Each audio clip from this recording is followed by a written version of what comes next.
नमस्कार दोस्तों, मैं पारसनाथ। लाइफ हाई स्टडी है, इसमें आपका स्वागत है।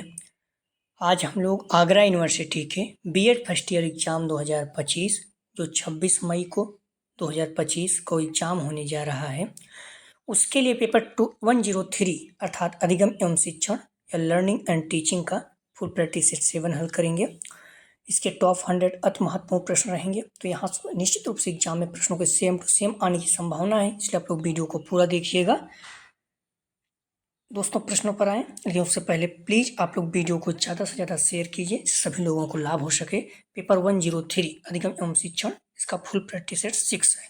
इसके पहले 6 प्रैक्टिस सेट हल कर चुके हैं। आप लोगों ने नहीं देखा, डिस्क्रिप्शन में जाएंगे, लिंक आप प्लेलिस्ट 103 आप प्लेलिस्ट में जाकर देख सकते हैं। ठीक है, तो आप लोग ध्यान रखना।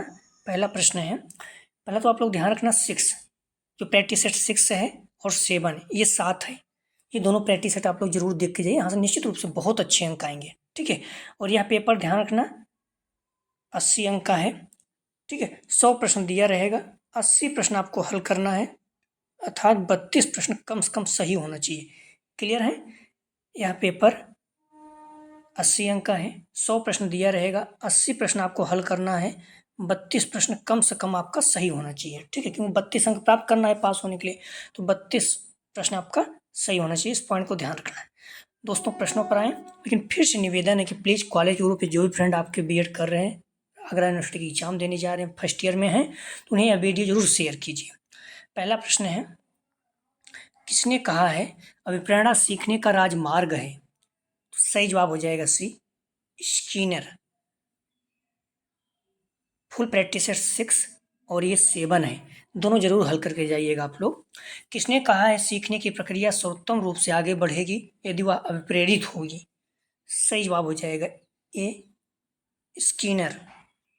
अगला प्रश्न है, अभिप्रेरणा कितने प्रकार के होते हैं? सही जवाब हो जाएगा ए, 2 प्रकार के। अभिप्रेरक मुख्य रूप से 2 प्रकार के होते हैं। आंतरिक अभिप्रेरणा यह व्यक्ति के भीतर से उत्पन्न होने वाली प्रेरणा है, जैसे कि रुचि, रुचिकर्म और आत्मसंतुष्टि। बाहरी प्रेरक या व्यक्ति के बाहर से उत्पन्न होने वाली प्रेरणा है, जैसे कि पुरस्कार, प्रशंसा और दबाव। अगला प्रश्न है, उपलब्धि प्रेरणा के सिद्धांत का प्रतिपादन किया था? सही जवाब हो जाएगा बी, मैक्लेलैंड। अगला प्रश्न है, सचमैन ने विकसित किया है सचमैन ने विकसित किया? सही जवाब हो जाएगा 5 का सी, पूछताछ प्रशिक्षण प्रतिमान। अगला प्रश्न है, पूछताछ प्रशिक्षण प्रतिमान का उद्देश्य है छात्रों में? सही जवाब हो जाएगा 6 का ए, वैज्ञानिक दृष्टिकोण उत्पन्न करना। एक शब्द बार बार कह रहे हैं, प्रैक्टिस सेट 6, इसके पहले वाला 6 नंबर ध्यान रखना, 6 नंबर और 7 ये है, तो 7 नंबर दोनों जरूर हल करके जाइएगा। शिक्षण प्रतिमान का मूल तत्व है ये संरचना भी उद्देश्य सामाजिक प्रणाली डी उपयुक्त सभी। सही जवाब हो जाएगा डी, उपयुक्त सभी। अगला प्रश्न है, शिक्षण के अग्रिम व्यवस्था प्रतिमान को विकसित किया? सही जवाब हो जाएगा ए, डेविड आशुवेल ने। अगला प्रश्न है, प्रभावी अधिगम प्रतिमान को विकसित किया? सही जवाब हो जाएगा सी, बेंजामिन ब्लूम ने। अगला प्रश्न है, यह परिभाषा किसने दी है? प्रतिमान एक शिक्षण अभिकल्प है जिसके द्वारा एक निश्चित अनुदेशात्मक उद्देश्य की पूर्ति होती है। सही जवाब हो जाएगा 10 का ए, पॉल डी ईगल। अगला प्रश्न है, किसने परिभाषित किया है शिक्षण कौशल संबंधित शिक्षण क्रियाओं अथवा उन व्यवहारों के संपादन से है जो छात्रों के सीखने के लिए सुगमता प्रदान करने के इरादे से किए जाते हैं? सही जवाब हो जाएगा 11 का, ध्यान रखना ए, बी के पासी ने। अगला प्रश्न है, किसने परिभाषित किया है शिक्षण सीखने हेतु संपन्न की जाने वाली क्रियाओं की एक प्रणाली है? सही जवाब हो जाएगा 12 का ए, स्मिथ। अगला प्रश्न है, किसने कहा है अधिगम को व्यवहार के कारण व्यवहार में परिवर्तन है? सही जवाब हो जाएगा 13 का सी, गिलफोर्ड। कभी कभी बहुत ज़्यादा कथन आ जाता है, तो आप लोग इतना याद कर नहीं सकते हैं, खासकर उन कथनों को जरूर याद रखें जो एग्जाम में आए हुए हैं। अगला प्रश्न है, शिक्षण और अधिगम के संबंध का आधार है ये व्यवहार परिवर्तन भी अधिगम परिवर्तन से शिक्षण परिवर्तन डी, उपयुक्त सभी। सही जवाब हो जाएगा डी, उपयुक्त सभी। अगला प्रश्न है, शिक्षण कौशल का उपयोग किया जाता है ए कक्षा के अंदर, कक्षा के बाहर, सी ए बी दोनों, डी में से कोई नहीं। सही जवाब हो जाएगा सी ए बी दोनों, कक्षा के अंदर और बाहर दोनों। सूक्ष्म शिक्षण के प्रवर्तक हैं, सही जवाब हो जाएगा ए एलन। सूक्ष्म शिक्षण की अवधारणा की शुरुआत 1963 में स्टैनफोर्ड विश्वविद्यालय में ड्वाइट एलन द्वारा दी गई थी। आप लोग इस चीज़ को ध्यान रखना, बार बार कह रहे हैं, यहाँ पेपर 80 अंक का होगा, 100 प्रश्न दिया रहेगा, 100 में से कोई भी 80 प्रश्न आपको हल करना है, 32 प्रश्न आपका सही होना चाहिए, क्योंकि 32 अंक प्राप्त करना है पास होने के लिए। प्रश्न है, सूक्ष्म शिक्षण प्रथम बार किस विदेशी विश्वविद्यालय में विकसित हुई? सही जवाब हो जाएगा 17 का ए, स्टैनफोर्ड। सूक्ष्म शिक्षण जिसे पहली बार 1963 में स्टैनफोर्ड विश्वविद्यालय में ड्वाइट एलन, डब्ल्यू एलन और उनके सहयोगी द्वारा प्रस्तावित किया गया था, एक निर्देशात्मक तकनीक है जिसका उपयोग अक्सर शिक्षण में किया जाता है। ठीक है, अगला प्रश्न है, बिकमिंग बेटर टीचिंग अप्रोच के लेखक कौन है? सही जवाब हो जाएगा बी, डॉक्टर पासी। अगला प्रश्न है, कंटेम्प्रेरी स्कूल ऑफ साइकोलॉजी पुस्तक के लेखक कौन है? सही जवाब हो जाएगा सी, वुडवर्थ। अगला प्रश्न है, किसने कहा विस्मरण वह प्रवृत्ति है जिसके द्वारा दुखद अनुभवों को स्मृति से अलग कर दिया जाता है? सही जवाब हो जाएगा सी, फ्रॉयड। अगला प्रश्न है, टेक्सोनॉमी ऑफ एजुकेशनल ऑब्जेक्टिव पुस्तक के लेखक कौन है? सही जवाब हो जाएगा डी, बी एस ब्लूम। अगला प्रश्न है, किसने कहा वातावरण के परिवर्तनों के अनुकूल से किसी व्यक्ति में होने वाले परिवर्तन ही सीखना है? सही जवाब हो जाएगा बी, पील। अगला प्रश्न है, इंट्रोडक्टरी लेक्चर ऑन साइक्लोएनालिसिस के लेखक कौन है? सही जवाब हो जाएगा बी, फ्रॉयड। अगला प्रश्न है, ground work of educational psychology पुस्तक के लेखक कौन है? सही जवाब हो जाएगा ए, जे एस रॉस। अगला प्रश्न है, निम्न से कौन सा शिक्षण कौशल नहीं है? सही जवाब हो जाएगा 25 का बी, पृष्ठपोषण। अगला प्रश्न है, किसने परिभाषित किया है संप्रेषण विचार विनिमय के मूड में विचारों तथा भावनाओं को परस्पर जानने तथा समझने की प्रक्रिया है? सही जवाब हो जाएगा डी, एडगर डेले। अगला प्रश्न है, द ड्रेड फूल स्कूल पुस्तक के लेखक हैं? सही जवाब हो जाएगा 27 का ए, एस नील। अगला प्रश्न है, ज्ञात से अज्ञात की ओर शिक्षण सूक्ष्म का प्रयोग सर्वप्रथम किसने किया? सही जवाब हो जाएगा बी, हर्बर्ट। अगला प्रश्न है, शिक्षा मनोविज्ञान का केंद्र है? सही जवाब हो जाएगा ए, बालक। अगला प्रश्न है, यह परिभाषा किसकी है? मनोविज्ञान शिक्षा का आधारभूत विज्ञान है। सही जवाब हो जाएगा बी, स्किनर। अगला प्रश्न है, किसने परिभाषित किया है मनोविज्ञान की सर्वोत्तम परिभाषा चेतना के वर्णन और व्याख्या के रूप में की जा सकती है? सही जवाब हो जाएगा 31 का सी, जेम्स। अगला प्रश्न है, किसने परिभाषित किया है मनोविज्ञान के अंतर्गत शिक्षा से संबंधित संपूर्ण व्यवहार और व्यक्तित्व आ जाता है? सही जवाब हो जाएगा 32 का, ध्यान रखना आप लोग, डी, स्किनर। अगला प्रश्न है, मनोविज्ञान का वास्तविक अर्थ है? सही जवाब हो जाएगा 33 का डी, व्यवहार का विज्ञान। पहले इसे चेतना का विज्ञान, आत्मा का विज्ञान, मस्तिष्क विज्ञान कहा जाता था, लेकिन वो आधुनिक संदर्भ में व्यवहार का विज्ञान कहा जाता है। अगला प्रश्न है, शिक्षा मनोविज्ञान सहायक है? तो सही जवाब हो जाएगा डी, सर्वांगीण विकास में। अगला प्रश्न है, शिक्षा मनोविज्ञान आवश्यक है? ये शिक्षक के लिए भी, छात्र के लिए, अभिभावक के लिए, डी, सभी के लिए। सही जवाब हो जाएगा डी, सभी के लिए। अगला प्रश्न है, अंतर्दर्शन विधि में निरीक्षण होता है? सही जवाब हो जाएगा ए, अपना। अगला प्रश्न है, निरीक्षण विधि में किया जाता है? सही जवाब हो जाएगा सी, दूसरों का अध्ययन। अगला प्रश्न है, किसने परिभाषा दी है शिक्षा मनोविज्ञान व्यक्ति के जन्म से वृद्धावस्था तक सीखने के अनुभवों का वर्णन और व्याख्या करता है? सही जवाब हो जाएगा बी, 38 का, ध्यान रखना, बी, क्रो एंड क्रो को। अगला प्रश्न है, बहिर्दर्शन विधि के जनक हैं? सही जवाब हो जाएगा 39 का ए, जॉन वी वाटसन। अगला प्रश्न है, मनोविश्लेषण उपागम का प्रतिपादन किसने किया? सही जवाब हो जाएगा बी, फ्रॉयड। अगला प्रश्न है, प्रश्नावली विधि है? सही जवाब हो जाएगा ए सस्ती।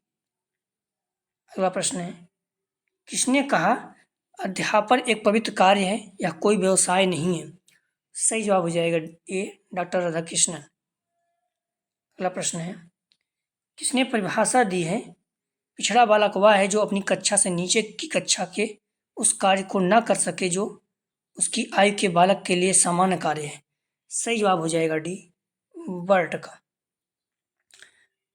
अगला प्रश्न है, किसने परिभाषा दी है संस्थात्मक बालकों शब्द का प्रयोग साधारणतः उन बालकों का वर्णन करने के लिए किया जाता है जिनका व्यवहार या व्यक्तित्व किसी बात में गंभीर रूप से असमान होता है?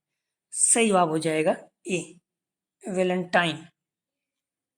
अगला प्रश्न है, हस्तशिल्प की शिक्षा दी जानी चाहिए? सही जवाब हो जाएगा सी मंदबुद्धि बालक को। अगला प्रश्न है, सामान्य समस्या बालक है तो ये चोरी करने वाला भी, झूठ बोलने वाला, माता पिता का कहना न मानने वाला, डी उपयुक्त सभी समस्या बालक है। सही जवाब हो जाएगा डी उपयुक्त सभी। अगला प्रश्न है, टर्मन के अनुसार प्रतिभाशाली व्यक्ति की बुद्धिलब्धि कितने से अधिक होती है? सही जवाब हो जाएगा सी 140 से। 90 से 110 सामान्य है। अगला प्रश्न है, एक बालक की वास्तविक आयु 12 वर्ष तथा मानसिक आयु 15 वर्ष है तो उसकी बुद्धिलब्धि होगी। तो ध्यान रखना, बुद्धिलब्धि मतलब आई के बराबर क्या होता है? मानसिक आयु अपॉन वास्तविक आयु। तो मानसिक आयु 15 वर्ष, वास्तविक आयु 12 वर्ष, गुणित 100 कर दीजिए। ठीक है, एम अपॉन सी गुणित 100, mental age upon chronological age गुणित 100। तो आप हल कर लीजिए, 4 हो जाएगा, ये 5 हो जाएगा। अब इससे भाग देंगे 100 में 4 से 25 हो जाएगा, 5 गुणित 25 हो गया, 125 हो गया। ठीक है, तो आप इसे सॉल्व कर लीजिएगा। बस ये याद रखिए, आई क्यू बराबर क्या होता है? सूत्र होता है मानसिक आयु अपॉन शारीरिक आयु गुणित 100। तो 15/12 गुणित 100 हल कर लीजिए। सही जवाब हो जाएगा 48 का 125। बुद्धिलब्धि बराबर मानसिक आयु बटे वास्तविक आयु गुणित 100, एम अपॉन सी गुणित 100, 15/12, 5/4 गुणित 100। अगला प्रश्न है, निराकित बालक के डॉट डॉट हो जाने की संभावना होती है? सही जवाब हो जाएगा 49 का सी भगोड़ा। प्रथम मनोविज्ञान प्रयोगशाला की स्थापना की थी? सही जवाब हो जाएगा डी बुंट ने। अगला प्रश्न है, कथन किसका है बुद्धि अमूर्त विचारों के बारे में सोचने की योग्यता है? सही जवाब हो जाएगा ए टर्मन। अगला प्रश्न है, किसने परिभाषा दी है बुद्धि वह शक्ति है जो हमको समस्याओं का समाधान करने और उद्देश्यों को प्राप्त करने की क्षमता देती है? सही जवाब हो जाएगा 52 का सी रायवर्न। अगला प्रश्न है, बुद्धि का एक कारक सिद्धांत का प्रतिपादन किया था? सही जवाब हो जाएगा 53 का सी बिने ने। अगला प्रश्न है, बुद्धि के त्रिआयामी सिद्धांत का प्रतिपादन किसने किया था? सही जवाब हो जाएगा बी गिलफोर्ड ने। अगला प्रश्न है, प्राइमरी मेंटल एबिलिटीज के लेखक हैं? सही जवाब हो जाएगा बी थर्स्टन। अगला प्रश्न है, Crossroads in the Mind of Man के लेखक हैं? सही जवाब हो जाएगा सी कैली। अगला प्रश्न है, एक अच्छे मानसिक स्वास्थ्य की विशेषता है? तो ए नियमित दिनचर्या भी संज्ञानात्मक परिपक्वता से वास्तविकता की स्वीकृति, डी उपयुक्त सभी। सही जवाब हो जाएगा डी उपयुक्त सभी। अगला प्रश्न है, मानसिक पिछड़ेपन के कारण है तो वंशानुक्रम वैज्ञानिक कारक से अधरंग, डी उपयुक्त सभी। सही जवाब हो जाएगा डी उपयुक्त सभी। अगला प्रश्न है, बुद्ध के बहुतत्व सिद्धांत को किसने दिया था? सही जवाब हो जाएगा बी थॉर्नडाइक। अगला प्रश्न है, स्टैनफोर्ड बिने स्केल का विकास किस देश में किया गया था? सही जवाब हो जाएगा डी फ्रांस। अगला प्रश्न है, क्रियात्मक परीक्षाएं उपयोगी हैं तो ये बालकों के लिए भी, निरीक्षकों के लिए, गूंगे व बहरों के लिए, डी उपयुक्त सभी। सही जवाब हो जाएगा डी उपयुक्त सभी।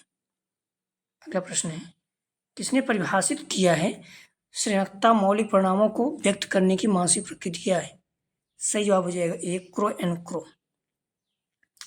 अगला प्रश्न है, किसने परिभाषित किया है श्रेणीकता मुख्यतः नवीन रचना या उत्पादन में होती है?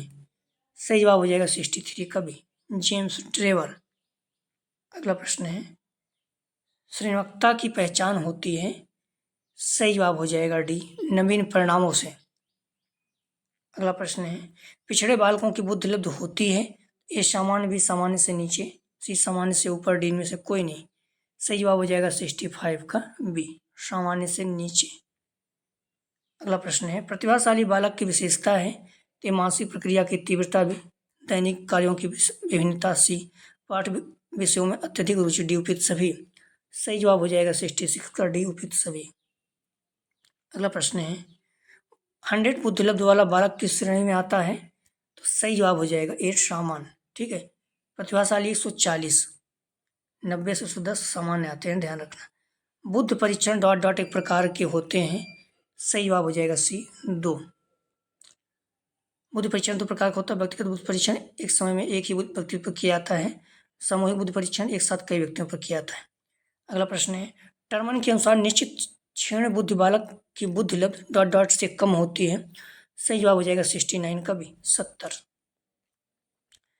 यदि किसी परीक्षण में कोई व्यक्ति अनेक परीक्षकों द्वारा कॉपी जांचने के बाद समान अंक पाता है तो वह परीक्षक है। मतलब कितनी बार भी चेक करो कोई कॉपी, उतना ही अंक आएगा, एक समान। सही जवाब हो जाएगा बी, विश्वसनीयता, विश्वसनीय। अगला प्रश्न है, आर्मी बीटा परीक्षण है। सही जवाब हो जाएगा, ध्यान रखना, ए, एक बुद्धि परीक्षण। अगला प्रश्न है, बिने साइमन परीक्षण है। सही जवाब हो जाएगा 72 का ए, व्यक्तिगत बुद्धि परीक्षण। अगला प्रश्न है, क्रिया अनुसंधान का जनक कौन है? सही जवाब हो जाएगा सी, स्टीफन कोरी। अगला प्रश्न है, क्रिया अनुसंधान में अध्ययन किया जाता है। सही जवाब हो जाएगा डी, उपयुक्त सभी विशद समस्याओं का, विशिष्ट शैक्षिक समस्याओं का, कक्षागत व्यवहारिक समस्याओं का, डी। अगला प्रश्न है, किसने परिभाषित किया है सीखना व्यवहार में उत्तरोत्तर सामंजस्य की प्रक्रिया है? सही जवाब हो जाएगा बी, स्किनर। अगला प्रश्न है, किसने कहा है सीखना आदतों, ज्ञान और अभिवृत्तियों का अर्जक होता है? सही जवाब हो जाएगा ए, क्रो एंड क्रो का। अगला प्रश्न है, किसने कहा है हम करके सीखते हैं? सही जवाब हो जाएगा बी, सिम्पसन। अगला प्रश्न है, सीखने की खेल विधि उपयोगी है? सही जवाब हो जाएगा बी, बाल्यावस्था के लिए। अगला प्रश्न है, क्रिया प्रसूत अनुबंधन सिद्धांत के प्रवर्तक थे? सही जवाब हो जाएगा सी, स्किनर। अगला प्रश्न है, सीखने के यथार्थ सिद्धांत के प्रतिपादक कौन हैं? सही जवाब हो जाएगा ए, थॉर्नडाइक। अगला प्रश्न है, पावलोव ने अनुकूलित अनुबंधन का प्रयोग किस पर किया था? सही जवाब हो जाएगा 81 का सी, कुत्ते पर। अगला प्रश्न है, अधिगम की प्रयत्न और भूल विधि का निम्न में से किसने पहले प्रयोग किया? सही जवाब हो जाएगा डी, थॉर्नडाइक। अगला प्रश्न है, अधिगम के सूझ या अंतर्दृष्टि सिद्धांत के प्रतिपादक कौन है? सही जवाब हो जाएगा T3 का ए, कोहलर। अगला प्रश्न है, प्रिंसिपल ऑफ बिहेवियर पुस्तक के लेखक कौन है? सही जवाब हो जाएगा सी, हल। अगला प्रश्न है, किसने परिभाषा दी है सीखना अनुभव के परिणाम स्वरूप व्यवहार में परिवर्तन द्वारा व्यक्त होता है? सही जवाब हो जाएगा बी, क्रॉनबैंक। अगला प्रश्न है, द कंडीशन ऑफ लर्निंग के लेखक कौन है? सही जवाब हो जाएगा डी, गेने। अगला प्रश्न है, सीखने के प्रबलन सिद्धांत के प्रतिपादक हैं? सही जवाब हो जाएगा सी, स्किनर। अगला प्रश्न है, बुद्धि लब्ध निकालने का सूत्र है, मोस्ट इंपॉर्टेंट रखना, ध्यान रखना, हर साल लगभग पूछा जाता है। तो सही जवाब हो जाएगा, ध्यान रखना, 88 का सी। बुद्धि बराबर मतलब IQ बराबर क्या होता है? मानसिक आयु बटे वास्तविक आयु गुणित 100। ठीक है, या फिर MA/CA दे देगा, MA/CA गुणित 100, या फिर मेंटल एज अपान क्रॉनिकल एज गुणित 100, कुछ भी दे दे। ठीक है, हिंदी इंग्लिश जो भी हर साल पूछेगा। तो 88 का सही जवाब है सी। संकेत अधिगम के अंतर्गत सोखा जाता है? सही जवाब हो जाएगा 89 का ए, पारस्परिक अनुकूलन। अगला प्रश्न है, थकान का कारण नहीं है? सही जवाब हो जाएगा 90 का भी, शिक्षण विधियाँ। बाकी निरंतर कार्य करते रहता, विश्राम, आत्मविश्वास। अगला प्रश्न है, किसने कहा स्थानांतरण एक परिस्थिति में अर्जित ज्ञान, प्रशिक्षण और आदतों का दूसरी परिस्थिति में स्थानांतरित किए जाने का उल्लेख करता है? सही जवाब हो जाएगा बी, सोरेनसन। अगला प्रश्न है, सीखने का स्थानांतरण है? सही जवाब हो जाएगा सी, सीखी हुई वस्तु का अनुपस्थिति में प्रयोग। अगला प्रश्न है, स्मृति का चतुर्थ सोपान कौन सा है? सही जवाब हो जाएगा सी, पुनः स्मरण। अगला प्रश्न है, प्रेरणा कार्य को आरंभ करने, जारी रखने और नियमित करने की प्रक्रिया है या कथन किसका है? सही जवाब हो जाएगा सी, गुड का। अगला प्रश्न है, किसके अभाव में प्रेरणा की प्रक्रिया आरंभ नहीं हो सकती? सही जवाब हो जाएगा सी, आवश्यकता। आप लोग ध्यान रखना, practice set, full practice set 5, full practice set 6 और 7 दोनों अच्छे से तैयार कर लिए। दोनों से बहुत अच्छे इंपॉर्टेंट एग्जाम में निश्चित रूप से प्रश्न आए। ये 7 है, एक 6 है। फुल प्रैक्टिस सेट 6 और 7 आप लोग जरूर हल करके जाइएगा। प्रश्न है, मोटिवेशन शब्द लैटिन भाषा का किस शब्द से बना है? सही जवाब हो जाएगा सी, सही जवाब हो जाएगा बी, मोशन से। मोटिवेशन शब्द लैटिन भाषा का किस शब्द से बना है? सही जवाब हो जाएगा, ध्यान रखना, मोटिवेशन शब्द लैटिन भाषा का किस शब्द से बना है? तो सही जवाब हो जाएगा सी, मूव से। अगला प्रश्न है, मेंटेलिटी ऑफ एप्स नामक पुस्तक के लेखक हैं? सही जवाब हो जाएगा डी, कोहलर। अगला प्रश्न है, एनिमेशन इंटेलिजेंस नामक पुस्तक के लेखक हैं? सही जवाब हो जाएगा बी, थॉर्नडाइक। अगला प्रश्न है, आवश्यकता संबंधी अनुक्रम सिद्धांत का प्रतिपादन किसने किया? सही जवाब हो जाएगा बी, मैस्लो का। अगला प्रश्न है, प्रेरणा का मूल प्रवृत्तियों का सिद्धांत किसने विकसित किया था? सही जवाब हो जाएगा बी, मैकडूगल ने। विलियम मैकडूगल ने 14 मूल प्रवृत्तियों का विकास किया। पूछा गया है, आप लोग ध्यान रखना। आप लोग डिस्क्रिप्शन में जाएंगे, लिंक आप प्लेलिस्ट 103 जहाँ पे क्लिक करेंगे, तो सारी वीडियो आपको क्रम से मिल जाएगा। डिस्क्रिप्शन, कमेंट सेक्शन दोनों जगह पर टेलीग्राम और ग्रुप का लिंक दिया है, आप लोग ज्वाइन कर लीजिए जिससे नोटिफिकेशन प्राप्त हो सके। ठीक है, तो समय नहीं है तो आप लोग ध्यान रखना, आप लोग अच्छे से एग्जाम दीजिएगा। खासकर फुल प्रैक्टिस सेट 5 और 6 जरूर सॉल्व करके जाइएगा। ठीक है, पहले पेपर को पूरा पढ़ लीजिए, जो आता रहेगा उस पर टिक कर लीजिएगा, उसके बाद ही गोला भरिएगा। 100 प्रश्न दिया रहेगा, 100 में से कोई भी 80 प्रश्न आप हल कर दीजिएगा। 32 प्रश्न आपका सही होना चाहिए कम से कम पास होने के लिए। ठीक है, तो आप लोगों को एग्जाम की शुभकामनाएं, ऑल द बेस्ट, अच्छे से एग्जाम। ये बहुत अच्छा पेपर होगा, आप लोगों अपने आप पर विश्वास रखिए। प्लीज़ वीडियो को लाइक और शेयर जरूर करें। जहाँ भी एग्जाम देने जा रहे हैं वहाँ भी बच्चों को चैनल के बारे में बताएं, जिससे सभी को लाभ हो। वीडियो देखने के लिए धन्यवाद दोस्तों।